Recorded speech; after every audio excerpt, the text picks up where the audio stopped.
There has to be a morning after if we can make it through the night. I'm sorry. There's a that's from an episode of South Park where Chef was going to marry a Medusa. What? Okay, so yeah, let's a quick recap of what took place yesterday when it comes to the election. When it comes to the elections, in Jersey, a few Republicans picked up assembly seats, which is actually awesome. I don't begrudge the Republican Party at all. I like competition. I want there to be fierce debate and battle over what's taking place in the state house. So, good on Testa and the gang for picking up a few seats. In, Jersey City, Steve Fulop got his, I think it's a resolution passed against a referendum on Airbnb before the company went public. So, shout out to Steve Fulop for getting done what he felt needed to be done. And we're going to basically just wrap around here back to Irvington. I wanted to talk a little bit about my opposition, or not really opposition, just more frustration than anything else when it comes to the politics of this town. Deal is that about for the past 30, 40 years, the people of this town have like Irvington is just not what it once was. Irvington used to be a place where you could come and raise a family.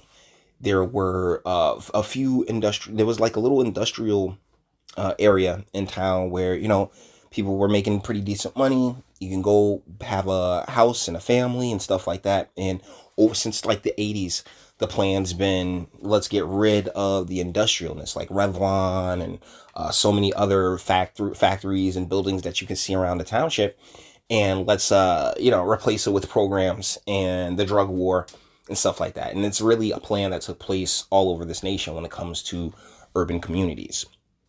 Those who are in charge, those who get put in place, tend to be there because of the mindset that they have, where, oh my goodness, all we need is another government program. That's it. Like they want the government to come in and have all these different programs, which ultimately don't help anyone, don't fix anything, doesn't return that township back to a place of prominence. It's just spinning wheels while the property values dip, and those with, half an inclination leave, as opposed to sticking around. And so it's been a bit of a really weird half decade for me, because I initially met Al Tariq a few years back when I wanted to run against Sandy Jones, who had the seat before.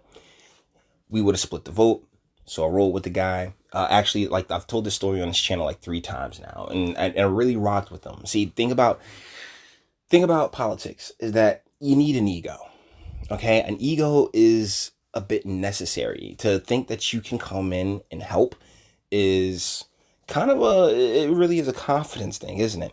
And so when when you're dealing with politicians, you're dealing with gigantic egos who believe that they already have the answers. And when you're dealing with candidates, you're dealing with slightly smaller but still pretty large egos. And the people who end up hurting the most are those who just end up leaving, saying, hey, I can't do it here. This is not a high quality of life. So it's frustrating. It really is. During that last run with Al Tariq, something that really kind of set the tone for me with his campaign, going against Jamila Beasley right here. And shout out to Insider New Jersey and Max P for their coverage. It's really appreciated. In the photo, that's Mayor Voss to the far right. Come on, guy. Like, yo, do some calisthenics, man. You're looking like you're picking up a lot of weight. Vern Cox in the middle and Jamila Beasley to the left.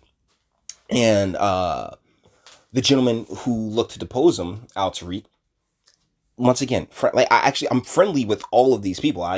There's no animosity towards Jamila Beasley, Mayor Voss, or Vern Cox. What the issue is, particularly when it comes to Al Tariq, one was the communism. Make no mistake, the communism is the thing that made me walk away from the gentleman's campaign. because it's communism, you dipshit. Like, you can't, why would you even consider such a failed ideology something worth, lending, you putting your support behind? But even before that, months in advance, I was in the campaign meetings with the gentleman. And one of the more frustrating things to me is this is a man who ran 3 times. He's already run 3 times, right? And every time, instead of, building his coalition during the off season, and keeping in contact with people and making sure that the people who were fired up to vote for him before stay fired up to vote for him and come on out to these things. Now he's like, oh well, we're just gonna start all over and we're just gonna bang on doors, which is fine. I believe in the power of canvassing. Problem though is that that's exactly what you did the last time and you lost. But you want to maintain the same, you want to keep doing the same thing over and over again, you're going to get the same results over and over again.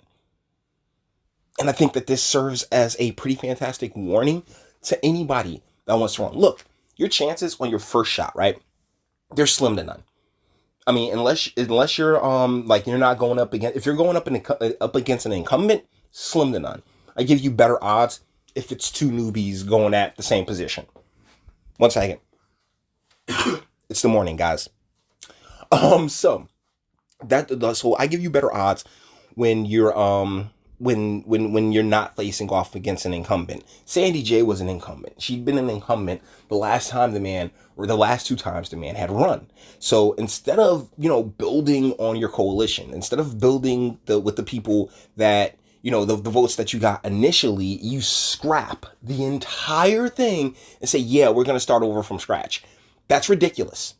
Like, that is really ridiculous. And it really lends itself to one of the bigger problems, one of the reasons we have such low voter turnout, not just in Irvington, but throughout the entire state, is because people only pop up once every 4 years. Once every 4 years. That's the only time you ever see them or hear from them. I mean, not me, because, hey, I'm me. But not everybody's me, right?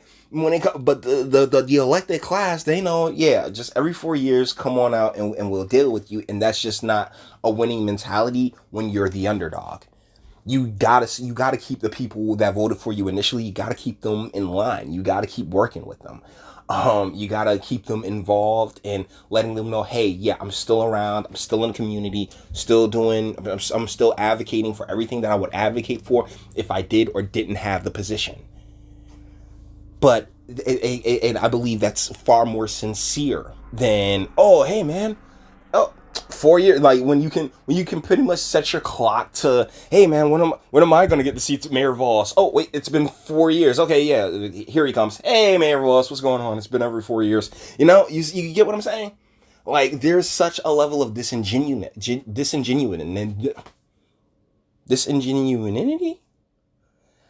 Once again, it's the morning, guys. Is that it's fake. It comes across as very, very fake and very, very trite. And most people can see through it at the subconscious level. Even if they're sitting there smiling in your face, they can see through that nonsense. But, hey, it is what it is. So let's read this article from Insider New Jersey's Diner Booth. And we're going to wrap this video on up because the establishment wins. These places, they'll remain the same, and it's a little bit heartbreaking because when it comes to the South Ward of Irvington, like I still represent the 7th district to this very moment on paper, and in reality for my entire life, because that's where I'm from.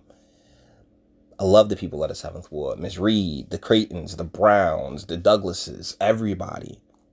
Y'all my folk, Joey. Y'all good people, and y'all deserve representation, because they keep calling themselves leaders. That's not it. You're not leaders. You're representatives.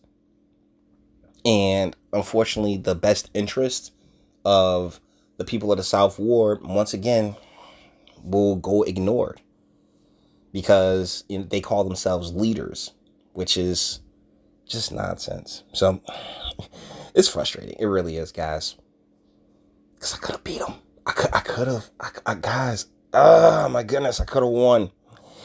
In Irvington, Team Irvington Strong, led by Mayor Tony Voss, has unofficially won the contested South Ward race.